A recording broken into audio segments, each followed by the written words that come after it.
कुछ लोग रोते नहीं हैं, इसलिए नहीं कि उन्हें दर्द नहीं होता, बल्कि इसलिए कि उन्होंने रोना छोड़ दिया होता है। बहुत समय पहले, जब पहली बार किसी ने उनके आंसुओं को कमजोरी कहा था, जब पहली बार किसी ने यह कहा था कि इतनी छोटी बात पर कौन रोता है, उसी दिन उन्होंने अपने आंसुओं को भीतर ही कहीं छुपा दिया और यह छुपाना धीरे धीरे आदत बन गया। आज जब दर्द आता है तो आंखें भीगती नहीं हैं, बस मन भारी हो जाता है। और यह भारीपन ऐसा होता है जिसे कोई देख नहीं पाता। मनुष्य जब रो नहीं पाता तब वह सूखने लगता है, जैसे कोई नदी जिसके ऊपर से बहना बंद हो गया हो, पर नीचे कहीं पानी ठहरा हुआ हो। बाहर से सब सामान्य दिखता है, दिन चलते हैं, रातें आती हैं, जिम्मेदारियां निभाई जाती हैं, पर भीतर कुछ लगातार सिकुड़ता चला जाता है। भावनाएं धीरे धीरे शब्दों में बदलना छोड़ देती हैं। वे मन के किसी कोने में बैठकर चुप हो जाती हैं, और चुप भावनाएं सबसे ज्यादा थका देती हैं। तुमने कभी ध्यान दिया है, जब दर्द बहुत गहरा होता है तब रोना नहीं आता। रोना तब आता है जब मन को यह भरोसा होता है कि कोई देख लेगा, कोई समझ लेगा।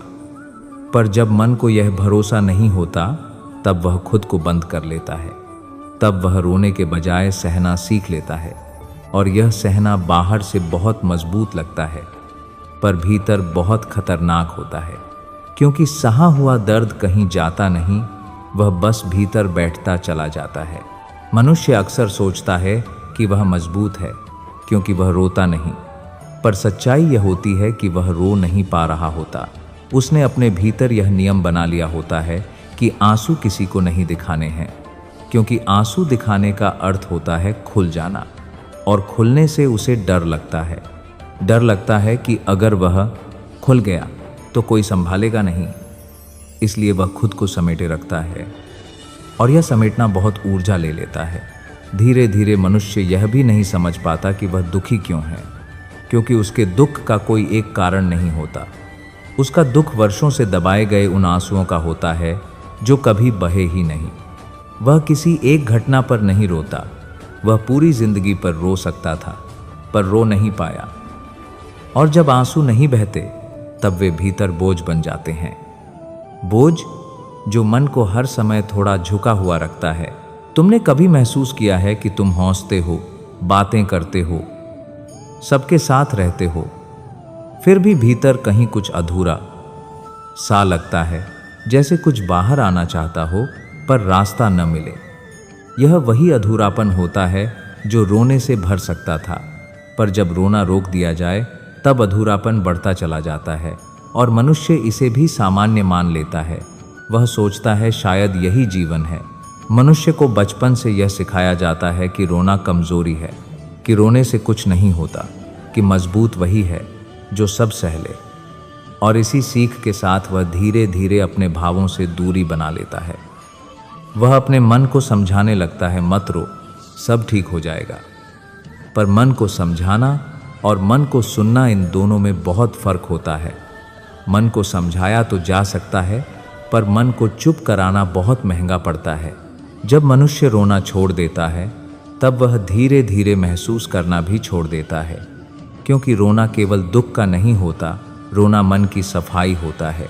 जब आंसू बहते हैं तब मन हल्का होता है, पर जब आंसू रुक जाते हैं तब मन भारी होने लगता है, और भारी मन हर अनुभव को बोझ बना देता है।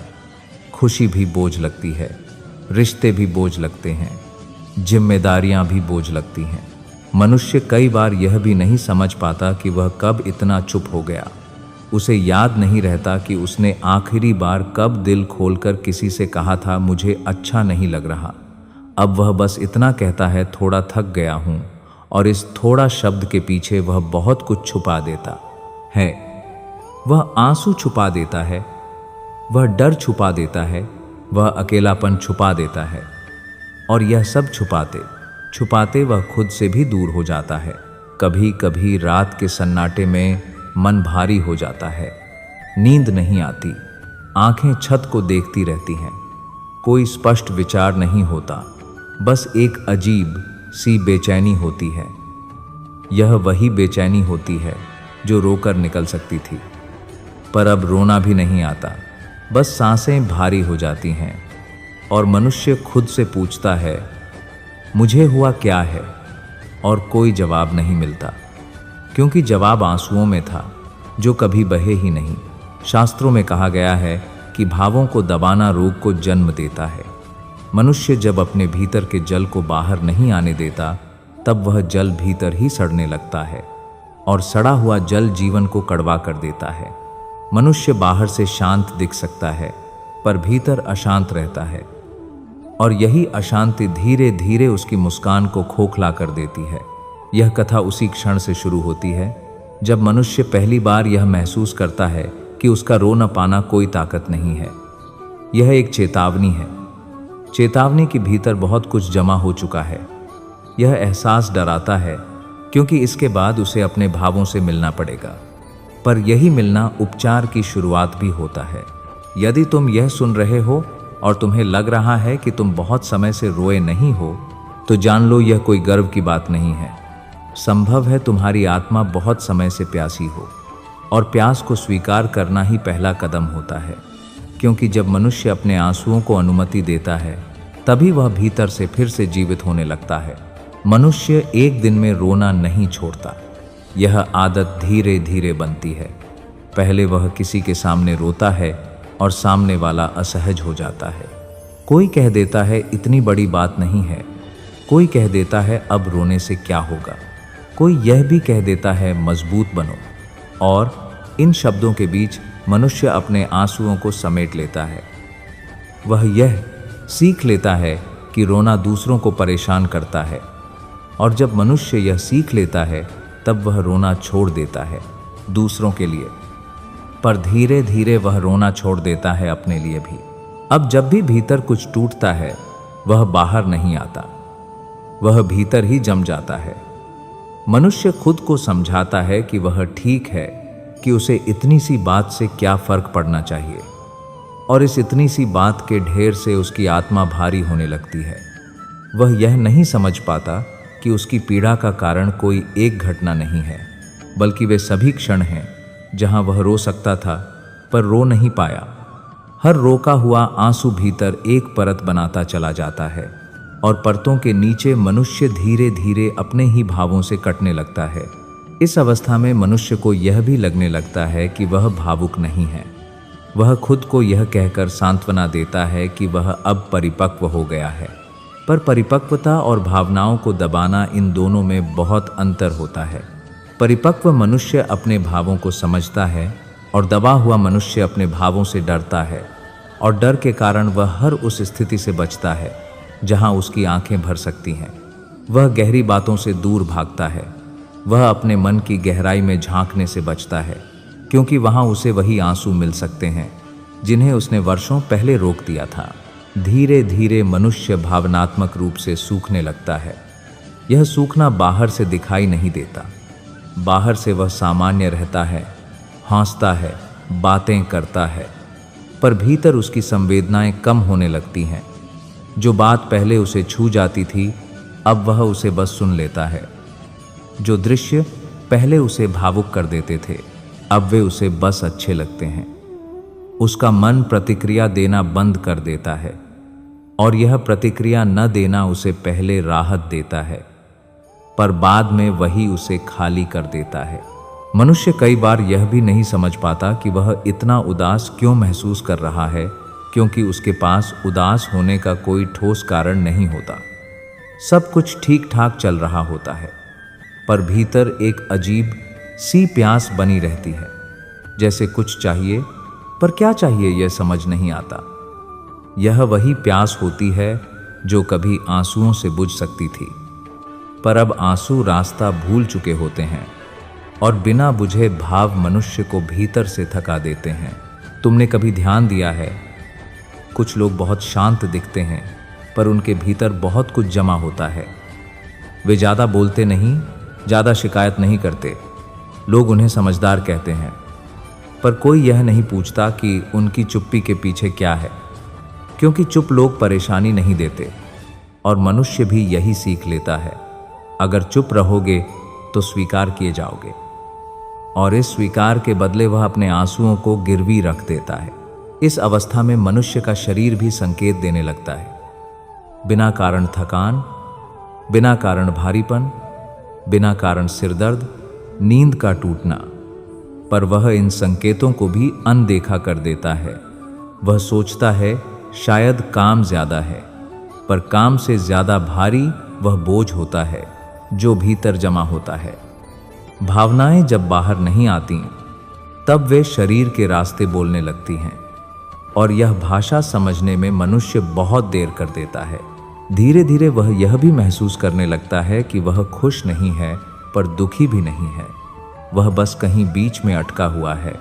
यह अवस्था सबसे ज़्यादा खतरनाक होती है, क्योंकि इसमें कोई तीव्र पीड़ा नहीं होती, बस एक लगातार चलने वाला सूखापन होता है।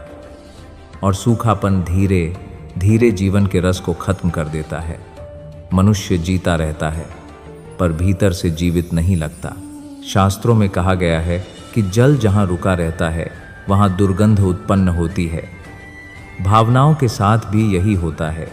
जब आंसू बहते नहीं तब वे भीतर कड़वाहट बन जाते हैं, और यह कड़वाहट मनुष्य को दुनिया से नहीं बल्कि खुद से दूर कर देती है। वह खुद को समझना छोड़ देता है। वह यह मान लेता है कि जो वह महसूस कर रहा है वह महत्वहीन है। यह भाग उसी क्षण की ओर बढ़ता है जहां मनुष्य पहली बार यह महसूस करता है कि उसकी चुप्पी ने उसे सुरक्षित नहीं रखा बल्कि उसे सूखा दिया। यह एहसास डराता है, क्योंकि इसके बाद उसे अपने आंसुओं से मिलना पड़ेगा। पर यही मिलन उपचार की शुरुआत भी होता है, क्योंकि जिस दिन मनुष्य यह मान लेता है कि उसके भीतर प्यास है, उसी दिन वह पानी की ओर बढ़ सकता है। जब मनुष्य यह महसूस करने लगता है कि उसके भीतर कुछ सूख चुका है, तब उसके मन में सबसे पहले डर उठता है। यह डर दुख का नहीं होता, यह डर आंसुओं का होता है, क्योंकि आंसू आने का अर्थ होता है वह सब बाहर आ जाना जिसे उसने वर्षों से भीतर दबाकर रखा है। आंसू आने का अर्थ होता है कमजोर दिख जाना, टूट जाना, नियंत्रण खो देना। और मनुष्य ने बहुत समय से खुद को नियंत्रण में रखने की आदत बना ली होती है। इसलिए जब भी भीतर कुछ उमड़ने लगता है वह खुद को रोक लेता है। वह सांसें गहरी कर लेता है, विषय बदल लेता है, खुद को व्यस्त कर लेता है, क्योंकि उसे डर लगता है कि अगर वह एक बार रो पड़ा तो फिर रुक नहीं पाएगा। इस डर के पीछे केवल समाज नहीं होता, इसके पीछे उसका अपना अनुभव भी होता है। उसने पहले भी रोया था और तब किसी ने कहा था कि अब बस करो। किसी ने कहा था कि इससे कुछ नहीं बदलेगा। किसी ने कहा था कि यह नाटक है, और इन्हीं स्मृतियों के कारण उसने अपने आंसुओं पर ताला लगा दिया था। अब जब भीतर की प्यास उसे बेचैन करती है, तब वह उसी पुराने डर से टकराता है। उसका मन कहता है रो लो, शायद हल्का हो जाओ, और उसकी आदत कहती है मत रो, संभले रहो। यही टकराव उसे भीतर से थका देता है। इस अवस्था में मनुष्य कई बार खुद से ही नाराज हो जाता है। वह सोचता है कि वह इतना संवेदनशील क्यों है। वह खुद को दोष देता है कि उसे इतनी बातें क्यों लग जाती हैं, और इस दोष के साथ वह अपने आंसुओं को और गहरे दबा देता है। उसे लगता है कि अगर वह मजबूत बने रहेगा तो सब संभाल लेगा, पर वह यह नहीं समझ पाता कि मजबूत बने रहना और जीवित बने रहना, इन दोनों में बहुत अंतर होता है। मजबूत बनने की कोशिश में वह धीरे धीरे जीवित होना भूलने लगता है। धीरे धीरे यह डर इतना गहरा हो जाता है कि मनुष्य अपने ही भावों से भागने लगता है। वह उन गीतों से दूर रहने लगता है जो उसे भावुक कर सकते हैं। वह उन बातों से बचने लगता है जो उसे भीतर तक छू सकती हैं। वह खुद को सतही संवादों में उलझा लेता है, क्योंकि गहराई में जाने का अर्थ होता है आंसुओं के करीब जाना। और आंसू अब उसे खतरे जैसे लगते हैं, जैसे कोई बाढ़ जो सब कुछ बहा ले जाएगी। पर सच्चाई यह होती है कि आंसू बाढ़ नहीं होते, वे बहाव होते हैं। पर यह सच्चाई मनुष्य को तब समझ आती है जब वह डर के पार जाता है। इस बीच उसके भीतर की प्यास और बढ़ने लगती है। वह प्यास अब केवल दुख की नहीं रहती, वह जुड़ाव की प्यास बन जाती है। वह चाहता है कि कोई उसे बिना सवाल किए समझ ले। कोई उसे यह न कहे कि सब ठीक हो जाएगा, कोई बस उसके पास बैठ जाए। पर जब उसे ऐसा कोई नहीं मिलता, तब वह खुद से भी दूर होने लगता है, क्योंकि वह यह मान लेता है कि अगर कोई और उसे नहीं समझ सकता तो शायद वह समझने लायक ही नहीं है। और यह विचार उसकी आत्मा को और सूखा देता है। कभी कभी इस डर के बीच कोई छोटा सा क्षण आता है, कोई दृश्य, कोई वाक्य, कोई स्मृति जो अचानक उसकी आंखों को नम कर देती है। उस क्षण में वह हिल जाता है, उसकी आंखें भर आती हैं, गला रुक जाता है और फिर वह खुद को रोक लेता है। वह पल भर में खुद को समेट लेता है, क्योंकि उसे लगता है कि अभी रोना ठीक नहीं है, अभी समय नहीं है, और यह अभी नहीं। कहते कहते उसने अपने जीवन के सबसे जरूरी क्षण टाल दिए होते हैं। शास्त्रों में कहा गया है कि जो दबाया जाता है वही बंधन बन जाता है। आंसू जब बहते नहीं तब वे मन को बांध लेते हैं। मनुष्य मुक्त नहीं हो पाता, क्योंकि उसकी मुक्ति का मार्ग उसी रोने से होकर जाता है जिससे वह भाग रहा है। पर यह मार्ग आसान नहीं होता। इसमें उसे अपने भीतर की असहायता को देखना पड़ता है, और असहाय दिखना उसे डराता है, क्योंकि उसने खुद को हमेशा संभालने वाला माना है।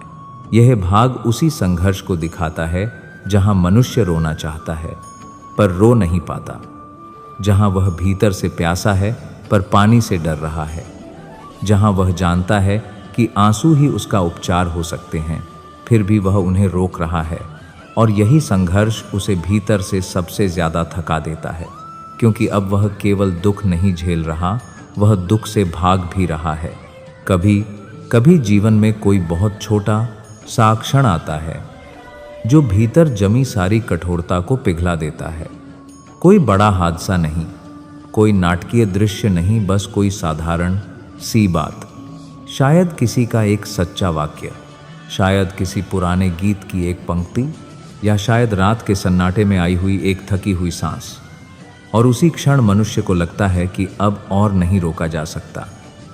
आंखें भर आती हैं, गला भारी हो जाता है, और पहली बार वह खुद से यह नहीं कहता कि संभलो। पहली बार वह खुद को यह अनुमति देता है, रो लो। यह रोना वैसा नहीं होता जैसा फिल्मों में दिखाया जाता है। इसमें कोई शोर नहीं होता, यह बहुत शांत होता है। आंसू धीरे धीरे बहते हैं, जैसे वर्षों से बंद पड़े दरवाजे के पीछे से पानी रिसने लगा हो, और हर आंसू के साथ भीतर कुछ ढीला पड़ने लगता है। यह रोना किसी एक घटना का नहीं होता, यह उन सभी क्षणों का होता है जब मनुष्य रो सकता था पर रो नहीं पाया। यह उन शब्दों का रोना होता है जो कभी कहे नहीं गए, उन इच्छाओं का रोना होता है जिन्हें हमेशा बाद में पर टाल दिया गया। और इस रोने में कोई कमजोरी नहीं होती, इसमें केवल सच्चाई होती है। पहली बार रोते हुए मनुष्य को यह एहसास होता है कि वह टूट नहीं रहा है, वह खाली नहीं हो रहा है, वह बस हल्का हो रहा है। जो डर उसे वर्षों से आंसुओं से दूर रखे हुए था, वह धीरे धीरे अपना असर खोने लगता है। उसे समझ आने लगता है कि आंसू बाढ़ नहीं है जो सब कुछ बहा ले जाएं। आंसू तो बहाव हैं जो जमे हुए बोझ को आगे बढ़ने देते हैं, और जब बोझ बहता है तब मन में जगह बनती है। इस रोने के बीच मनुष्य अपने ही भीतर एक नई आवाज़ सुनता है। यह आवाज़ आलोचना नहीं करती, यह नहीं पूछती कि तुम इतने संवेदनशील क्यों हो। यह बस इतना कहती है, तुम बहुत समय से थके हुए थे। और यह वाक्य उसे भीतर तक छू जाता है, क्योंकि पहली बार कोई, भले ही वह खुद ही क्यों न हो, उसकी थकान को समझ रहा होता है। और समझे जाने का यह अनुभव आत्मा को बहुत गहराई से राहत देता है। धीरे धीरे मनुष्य को यह भी समझ आने लगता है कि उसने रोने को इसलिए रोका था क्योंकि उसने खुद को अकेला मान लिया था। उसे लगा था कि अगर वह रो पड़ा तो कोई संभालने वाला नहीं होगा। पर अब जब वह खुद के पास बैठा है, जब वह खुद को थाम रहा है, तब उसे यह एहसास होता है कि हर रोने के लिए किसी और का होना जरूरी नहीं होता। कभी कभी स्वयं का साथ ही पर्याप्त होता है। और यह समझ उसे भीतर से मजबूत नहीं बल्कि स्थिर बनाती है। इस अवस्था में मनुष्य अपने अतीत को भी नए दृष्टिकोण से देखने लगता है। अब वह उन दिनों को दोष नहीं देता जब वह रो नहीं पाया। अब वह उन्हें समझता है। वह जानता है कि उस समय उसने वही किया जो वह कर सकता था, और यह स्वीकार उसे स्वयं से लड़ने की आवश्यकता से मुक्त कर देता है। अब वह खुद से कठोर नहीं होता। अब वह अपने मन के प्रति वही करुणा दिखाने लगता है जो वह दूसरों के लिए रखता आया है। शास्त्रों में कहा गया है कि करुणा से ही शांति का जन्म होता है। जब मनुष्य अपने आंसुओं को शत्रु नहीं, संदेशवाहक मान लेता है, तब वे उसे डराने के बजाय दिशा देने लगते हैं। अब जब भीतर प्यास उठती है तो वह उससे भागता नहीं, वह उसे पहचानता है। वह जानता है कि यह प्यास जीवन की नहीं, उपेक्षा की थी, और अब वह उपेक्षा समाप्त होने लगी है। धीरे धीरे यह रोना मनुष्य को बदल देता है। वह बाहर से वही रहता है, पर भीतर कुछ स्थिर हो जाता है। अब वह अपने भावों से डरता नहीं। अब वह जानता है कि दुख आएगा तो वह उसे सह लेगा, आंसू आएंगे तो वह उन्हें रोक नहीं पाएगा, और यही स्वीकार उसे भीतर से जीवित रखने लगता है। क्योंकि जो मनुष्य रो सकता है वही मनुष्य गहराई से महसूस भी कर सकता है। जब आंसू बह चुकते हैं तब मनुष्य को कोई चमत्कारी सुख नहीं मिलता, कोई अचानक हौंसी नहीं फूट पड़ती, पर भीतर एक ऐसी शांति उतरती है जिसे शब्दों में बांधना कठिन होता है। यह शांति शोर नहीं करती, यह बस होती है। जैसे बहुत समय से बंद कमरे की खिड़की खुल गई हो और हवा धीरे धीरे भीतर आ रही हो। मन अभी भी थका होता है, जीवन अभी भी वैसा ही होता है, पर भीतर कुछ बदल चुका होता है। अब मनुष्य खुद से लड़ नहीं रहा होता। अब वह अपने भीतर बैठा होता है, शांत, थका हुआ, पर अकेला नहीं। इस अंतिम चरण में मनुष्य यह समझने लगता है कि रोना समस्या का अंत नहीं है, रोना यात्रा का द्वार है। जब आंसू बहते हैं तब वे दुख को खत्म नहीं करते, वे दुख को बोझ बनने से रोकते हैं। अब मनुष्य अपने भावों से डरता नहीं। अब जब उदासी आती है वह उसे दुश्मन नहीं मानता। वह जानता है कि उदासी भी कुछ कहने आई है, और यह सुनने का साहस ही उसे भीतर से मजबूत नहीं बल्कि संतुलित बनाता है। धीरे धीरे भीतर का सूखापन भरने लगता है। यह भराव बाहर से दिखाई नहीं देता, पर मनुष्य इसे महसूस करता है। वह छोटी छोटी चीज़ों में फिर से ठहरने लगता है। सुबह की हल्की रोशनी, किसी अपने की साधारण सी बात, चुपचाप बैठने का एक पल, अब ये सब उसे छूने लगते हैं। पहले जहां वह इन क्षणों को जल्दी में छोड़ देता था, अब वह उन्हें जीने देता है, क्योंकि अब उसे पता है कि जीवन इन्हीं क्षणों में सांस लेता है। इस अवस्था में मनुष्य अपने आप से यह अपेक्षा छोड़ देता है कि उसे हर समय ठीक रहना है। अब वह यह नहीं कहता कि उसे कभी टूटना नहीं चाहिए। अब वह यह जान लेता है कि टूटना भी जीवन का ही एक रूप है, और हर टूटन के बाद स्वयं को थामना ही असली उपचार है। अब वह अपने मन से कठोर स्वर में नहीं बोलता। अब वह कहता है, आज भारी है तो ठीक है। यह स्वीकार उसे कमजोर नहीं बनाता, यह उसे सच्चा बनाता है। रिश्तों में भी एक नया ठहराव आने लगता है। अब वह हर किसी के सामने मजबूत दिखने की कोशिश नहीं करता। अब वह हर बात को हंसी में नहीं उड़ा देता। जहां जरूरत होती है वहां वह चुप रहता है, और जहां संभव होता है वहां सच बोल देता है। यह सच बोलना कभी कभी डराता है, पर अब उसे यह डर सहने लायक लगता है, क्योंकि उसने सीख लिया है कि सच छुपाने से ज्यादा थकान होती है। शास्त्रों में कहा गया है कि जहां स्वयं के प्रति करुणा जन्म लेती है, वहीं से आत्मा का पुनर्जागरण होता है। जब मनुष्य अपने आंसुओं को स्वीकार कर लेता है, तब वह स्वयं को भी स्वीकार कर लेता है। अब उसे खुद को साबित करने की आवश्यकता नहीं रहती। अब वह जैसा है वैसा रहने की अनुमति खुद को दे देता है, और यही अनुमति भीतर एक गहरी स्थिरता को जन्म देती है। धीरे धीरे मनुष्य यह भी समझने लगता है कि उसने बहुत समय खुद को बचाने के नाम पर खुद को ही छोड़ दिया था। अब वह ऐसा नहीं करता। अब वह जानता है कि स्वयं का साथ छोड़ देना कोई समझदारी नहीं है, अब वह अपने मन के साथ बैठना सीखता है, बिना उसे ठीक पाने हैं किए, बिना उसे बदलने की जल्दी किए। और इस बैठने में उसे वह सुकून मिलने लगता है जिसे वह बाहर ढूंढता रहा था। यह पूरी यात्रा कहीं बाहर नहीं ले जाती। यह यात्रा मनुष्य को उसी स्थान पर वापस ले आती है जहां से वह बहुत पहले चुपचाप दूर चला गया था अपने भीतर। और यह लौटना किसी जीत जैसा नहीं लगता, यह घर लौटने जैसा लगता है, जैसे बहुत समय बाद कोई अपने ही कमरे में बैठा हो, बिना किसी डर के, बिना किसी अभिनय के।